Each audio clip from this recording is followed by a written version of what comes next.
പത്മരാജൻ്റെ ഇന്നലെ. അനന്തന് അകത്തുനിന്ന് എന്തോ വഴുതിപ്പോകുന്നത് പോലെ തോന്നി. ഇനി അവളുടെ നുണക്കുഴികളെപ്പറ്റിയും നീണ്ട ഇമകളെപ്പറ്റിയും ഒക്കെ പറയുമോ ഇയാൾ? നിങ്ങൾ ഒരു ഫോട്ടോ കൂടി കൊണ്ടുവരേണ്ടതായിരുന്നു. അത് കൊള്ളാം. ചേച്ചിയുടെ കുടുംബം മുഴുവൻ നശിച്ചതിൽ ദുഃഖിച്ചിരിക്കുന്ന സമയത്ത് ആർക്കാണ് ഫോട്ടോയുടെ ഓർമ്മ വരിക? എങ്കിൽ നിങ്ങൾ പത്രത്തിൽ അതുകൂടി ഇടേണ്ടതായിരുന്നു. എന്തിനാണ് ഇപ്പോൾ വെറുതെ പ്രശ്നമുണ്ടാക്കുന്നത്? ആ കുട്ടി എൻ്റെ അനന്തരവളാണെങ്കിൽ അവൾ തന്നെ പറയുമല്ലോ ഞാൻ അവളുടെ അമ്മാവനാണെന്ന്.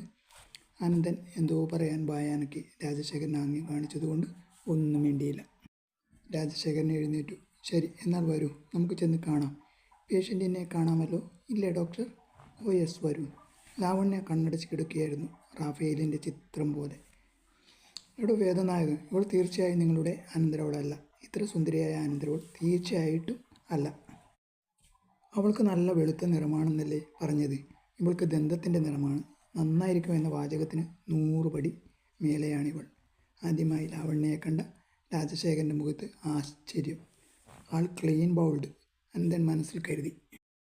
പെട്ടെന്ന് ബോധമുദിച്ചതുപോലെ രാജശേഖരൻ ചോദിച്ചു, എന്താ വേദനായകം സാർ? ഇത് നിങ്ങളുടെ അനന്തരവൾ തന്നെയാണോ? അല്ല, ഇവളല്ല.